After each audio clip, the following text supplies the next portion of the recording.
Merci. Avant toute chose, je suis la commissaire en charge de la promotion du genre, du développement humain et social à la CEAC, qui est la communauté économique des États de l'Afrique centrale, basée à Libreville et qui regroupe 11 États de la sous-région, géographiquement logés au centre de l'Afrique. Alors la CEAC est nouvelle adhérente au projet Suède. Nous avons été invités par la Banque mondiale et l'UNFPA et nous sommes heureux également que le président du CRP, son Excellence, Monsieur le ministre de l'économie de la République islamique de Mauritanie, nous ait conviés à participer à la 6e réunion du CRP pour pouvoir prendre part à ces assises, mais aussi envisager notre intégration formelle dans ce projet. C'est ce que nous sommes en train de lancer, justement l'adhésion de la CEAC à ce groupe de personnes et d'institutions qui travaillent dans le domaine de l'autonomisation des femmes, particulièrement dans le domaine de la santé. Et donc notre rôle en tant que CEAC, ce sera d'accompagner les 3 États membres de notre espace sous-régional qui ont déjà adhéré. Il s'agit du Tchad, du Cameroun et de la République du Congo, qui sont déjà adhérentes, et d'accompagner leurs efforts. Ils ont déjà développé des plans stratégiques et des feuilles de route nationales que nous souhaitons accompagner. Mais au-delà de ça, vous avez utilisé le mot extension du projet Suède. Nous avons l'ambition et l'aspiration d'essayer d'intégrer les autres États de la sous-région pour qu'ils puissent également cheminer ensemble avec les 3 pays qui sont déjà inscrits au projet dans le cadre du projet Suède pour qu'elles aussi puissent être bénéficiaires. Mais l'idée, quand on parle d'être bénéficiaire d'un programme tel que celui-ci, ce n'est pas seulement d'être dans le fauteuil de l'observateur ou de la personne qui reçoit uniquement des instructions, mais plutôt d'être dans le siège de celui qui pilote, qui copilote et qui formule aussi ses propres objectifs, ses propres aspirations pour qu'on soit sûr que ce soit réellement une implication bien pensée et qui cadre et qui reflète les ambitions des peuples de cet espace sous-régional. En matière de perspective, vous avez raison,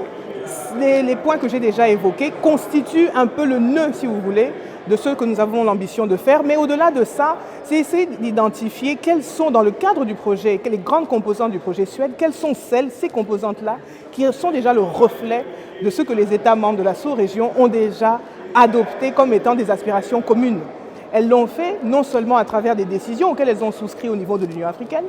à travers des décisions qu'elles ont souscrites aussi au niveau de la CEAC, à travers des décisions ou des politiques, ou alors même des projets de loi qu'elles ont développés au niveau national, mais qui malheureusement, pour une raison ou pour une autre, quelquefois de manque de financement, ou quelquefois peut-être un manque d'intégration dans le sein des différents portfolios ministériels, de la prise en compte de cette problématique. Et donc c'est cet accompagnement que nous voulons essayer de faire. Comment est-ce que les aspirations qui ont été évoquées dans le projet Suède peuvent intégrer réellement les feuilles de route nationales. Et chemin faisant, je suis sûre que nous allons trouver beaucoup de points de convergence qui vont nous permettre, je suis certaine, de pouvoir agrandir cette famille des pays adhérents du projet Suède, au-delà des 3 de notre espace sous-région qui sont déjà là, mais les autres se retrouveront, je suis sûre, comme étant naturellement partie prenante du projet. Donc c'est un peu les perspectives que nous avons. Alors nous travaillons déjà depuis 3 ans avec la CEDEAO de manière assez statutaire, je devrais dire, parce que nous avons élaboré depuis 2018 un protocole d'accord multisectoriel avec la CEDEAO qui parle aussi bien des questions économiques, des questions sécuritaires, mais aussi des questions de capital humain, renforcement de l'autonomisation des femmes. Et ce plan d'action, ce MOU, ce protocole d'accord que nous avons développé, va nous permettre d'être encore plus ciblés dans le travail que nous voulons faire ensemble. Dans le domaine de la santé, par exemple, l'OAS, qui est l'organisation fêtière de l'Afrique de l'Ouest, qui travaille sur les questions de la santé, a déjà développé un protocole de partenariat avec la CEAC depuis l'année dernière, justement, pour nous accompagner dans la mise en place d'une structure ou d'une architecture de santé dans l'Afrique centrale. Chemin faisant, nous avons identifié qu'il était nécessaire que nous intégrions dans cette stratégie de mise en place d'une structure, d'une architecture de santé de l'Afrique centrale, la dimension genre, les préoccupations, la santé des femmes et toutes les questions qui ont été évoquées au sein du projet Suède. Donc nous avons l'intention de continuer de renforcer ce partenariat. Nous sommes heureux que la CEDEAO fait déjà partie du projet Suède. Nous comptons vraiment sur elle pour qu'elle continue de partager ses bonnes pratiques avec nous, d'accompagner nos États membres, les 3 États membres qui sont déjà membres partie prenante, qu'elle puisse bénéficier de l'expérience, de l'expertise des pays pionniers du projet Suède, qui sont pour la plupart des pays de la zone CEDEAO ou en tout cas de la zone Sahel, qui ont déjà, à travers les différents échanges que nous avons eus avec elles ces 6 derniers jours, ont déjà apporté un trésor d'informations que nous voulons vraiment exploiter, que ce soit aussi bien la Côte d'Ivoire, que ce soit aussi bien le Bénin, le Niger, la Mauritanie, etc., tous les pays vraiment fondateurs ont déjà eu à identifier des leçons apprises et leçons retenues qu'elles nous ont déjà transférées. Donc ça constitue déjà une sorte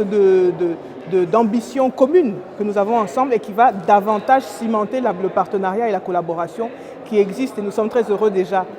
qu'elle soit déjà d'actualité avec l'institution qu'est la CEDEAO.